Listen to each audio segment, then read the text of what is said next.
I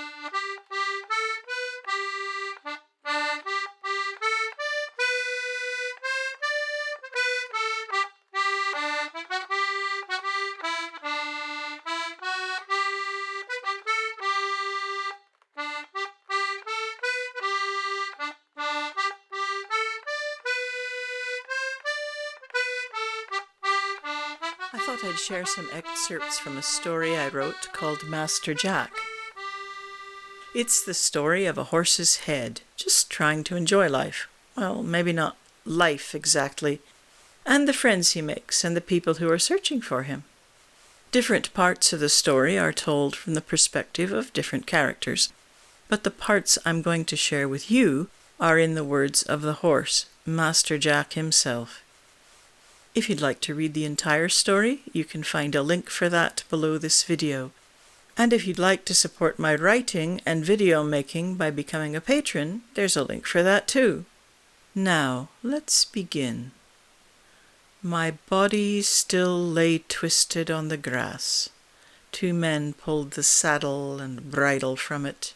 It was a strange thing to watch the hated metal dragged from my mouth, yet feel nothing. I was free.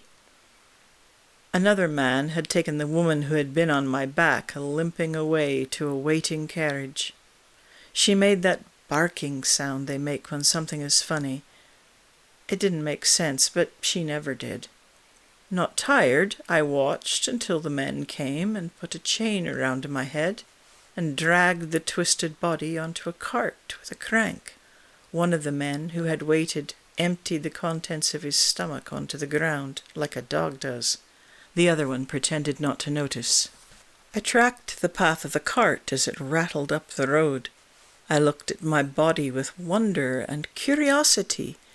It wasn't good to be here, but it hadn't been good to be ridden and whipped and made to jump like a roe deer either. My body was sleek and shone reddish-brown in its summer coat. We were at a place of barking dogs now, and blood. I retreated behind some trees, still not quite believing that I couldn't be seen. I looked at the blood and gore that had been my sleek body. Inside myself, I bucked and frolicked like a foal, because they couldn't touch me. But my head! What were they doing with my head? It took a while to track my head. I don't know why I did it or how. It lay under the ground in wet soil, and I was able to have a look under there and see the strange, dark world under the soil. Worms and insects ate the flesh from my skull. It was a peaceful thing, almost affectionate, passive. Then, one day, the thud of a spade and cold air and sunlight. A man's voice was talking to my head, a friendly voice. He began to scrape and pick it clean, always talking. My head bones were not me, but it felt almost like he saw me. I felt safe and spent almost a year there. My head lay on a table in a shed, and now and then the man would go in and talk to it and remove more of the flesh. I was surprised at how gentle and respectful he was, always talking in that friendly voice.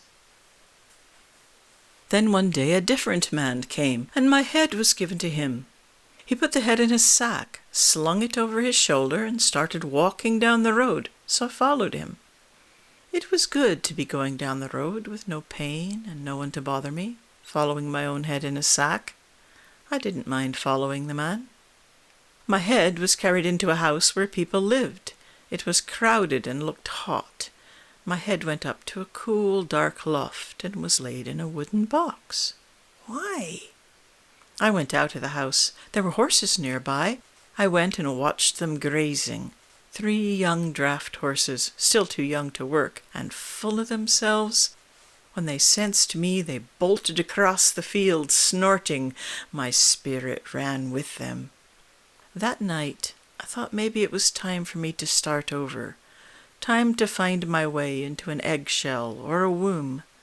When morning came, I enjoyed watching these young horses and teased them a bit, for they could sense me. A lot of time passed like that until one day I wondered what had become of my head.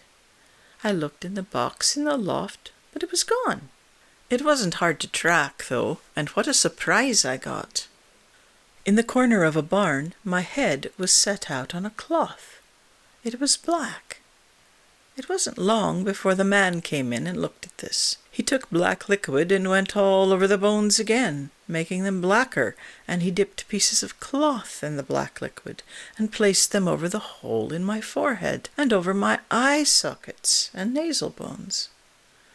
Was he trying to make me live again? Did he think he could make a new horse? It was very strange.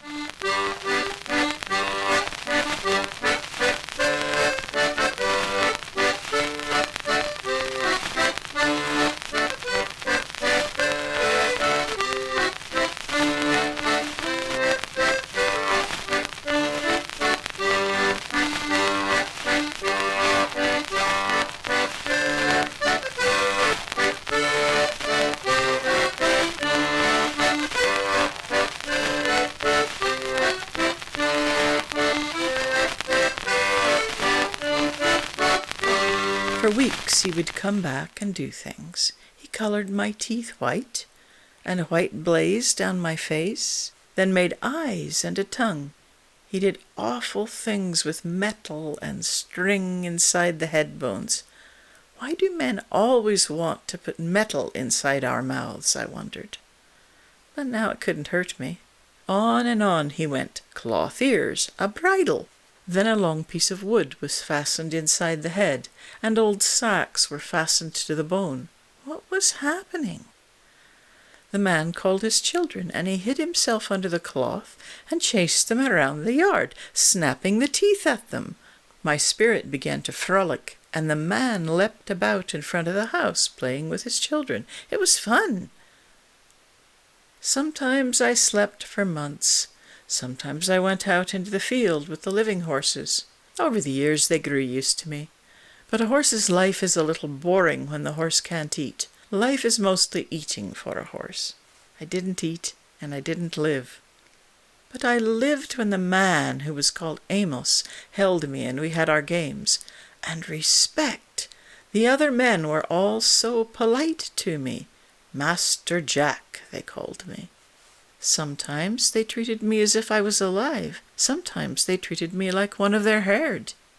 Of course, people couldn't hurt me now, but if I had been treated as well when I was alive as they treated me then, it would have been a good life. When Amos got old, his son Cyril took over. After that, I was handed on to a man called Frank. I never really understood what the game was for. Only that it allowed me to live and to show people something. To show them that a horse has feelings, has a life. To show them how much a horse loves life and wants to enjoy that life. These men had hard lives, like horses, I could see that. But they enjoyed the game so much. Much more than those people who want horses to pull carriages or take them leaping over hedges like complete fools. Then, one day I heard Frank and other voices I knew. There was a big tall fellow. They called him Abraham. I liked him immediately. He was very strong, and we could fly about the room on his long legs and leap and buck. He didn't know the game yet, and I did what I could to direct him with my limited influence. When we were in the game, I quickly became one with Abraham, but once they stopped and began talking and drinking, I felt curious about the inside of the barn, which was lit up with the new electric lights. I floated up for a higher perspective.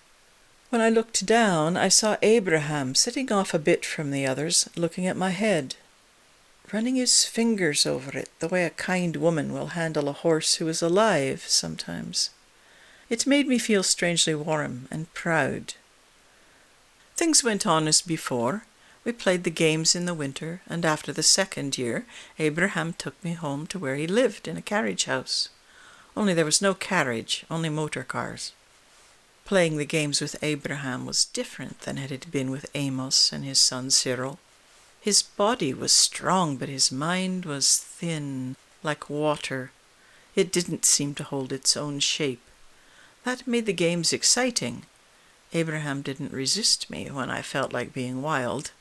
But like water, sometimes his mind seemed to spill out, get lost. He liked whiskey. He liked women too, and girls. But not to mount them, I think. He simply liked to chase them and frighten them. Sometimes I felt ashamed because his games were too rough for them, but I loved Abraham. Of course, that love had limitations, but it was still a kind of love, and I know it was returned. We had many years together playing our games, but the other men were often angry at Abraham now. He was too drunk at the games sometimes.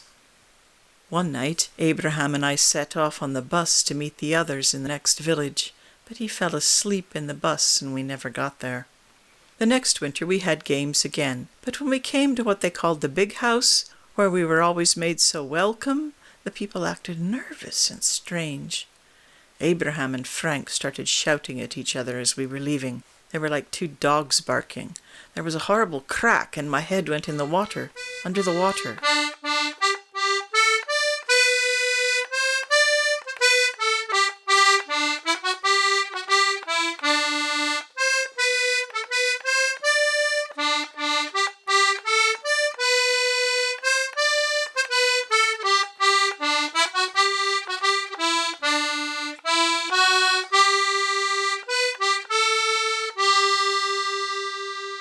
Under the water. No one came for it. Spring and summer and winter again. No one came. I decided that it was finally time to leave, find my way into a nice womb somewhere. But I didn't know how. I seemed to be spread between my head and Abraham and the horses in the field with little will of my own. I went and looked for him. He wasn't in the carriage house. A different man was there, sitting in Abraham's chair. I looked at the corner where I had always stood. It was strange to see it empty.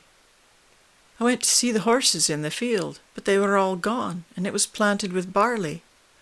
Without the games, and without living friends, I felt myself weakening in spirit. I lay down at the side of the field and slept for a long time. Something familiar woke me. It was night, and I saw Abraham creeping along the edge of the field. It was potatoes in the field now. Well, they had just been harvested. He had a sack, and he was looking for potatoes in the earth and putting them in the sack. He looked strange and dirty. His hands trembled. I watched him bite into a potato and chew and swallow. He half filled the sack and then started walking. Like a dog, I followed him. We went into some woods where the trees were young and grew close together. Abraham had made a sort of house out of branches and cloth. He crawled into it and made a fire. I heard him talking to himself. I looked inside. He was eating potatoes. Then he went to sleep. It took time for me to get Abraham to know that I was there. It is one thing for a man to hold Master Jack, but something else for a spirit to try to hold a man. Finally, it began to work, but the results were not what I expected. When it happened, it was late afternoon. Our little wood wasn't far from the village. We could see the lights twinkling through the trees at night. Abraham began to frolic and play, and at first I thought it was just happiness. But then he bolted headlong through the woods. He fell sprawled several times as if he didn't see where he was putting his feet. In spite of this, he kept running until we were on the road at the side of the village. He ran through the churchyard, and seeing some lasses on their way home, he put his old coat up over his head and chased after them, as they ran terrified. I didn't like that. I'm a horse. I know what it is to be afraid for your life. I managed to disentangle myself from him. He stood dazed, trembling. Now I felt pity. The next day a policeman came to the hut. He talked to Abraham for a long time, then went away. Abraham went on as before, mostly, but when he was sleeping, sometimes I'd hear him say, "Steady now, Jackie boy," which is what he used to say to me when we played the game. I would follow him into the village where he'd sing a song on the street corner until someone gave him money. When he got his bottle, he might go back to the hut and drink it and sleep. Or he might start drinking in the town, and by the time he was halfway home and it was getting dark, he'd turn back for the village and jump out from behind the trees at women or children. Of course, I could only watch. One night, when he was coming home, he slipped climbing a fence and tore his leg open on an iron spike. He couldn't walk. He dragged himself back to the hut. The next morning he made a fire, but he didn't come out. By afternoon I could hear him shouting, "Whoa, Mr. Jack, steady boy!" The policeman came again. He went away and came back with men who carried Abraham away. They put him in a kind of motor car. It went too fast, I couldn't follow it, but I knew it was good that they came. I didn't like that place. I wondered whether anyone would ever come and take my head out of the water. I found a paddock nearby where there were 2 little ponies. They weren't the least bit frightened of me. I laid down there and slept. A long time passed. One of the little ponies got old and died. The other one was so lonely. I tried to keep him company, but I was bored and very tired. Then one day I suddenly knew that my head was no longer under water.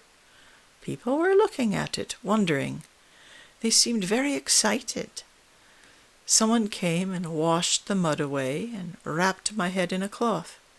Several people came to look at it over the next little while. Then nothing. The bones dried out and sat in a corner on a little table in the big house. I was about to go back to keep my pony friend company when my head was wrapped up and put in a wooden box. The lid was nailed shut. They put me in a motor car and we drove for many hours.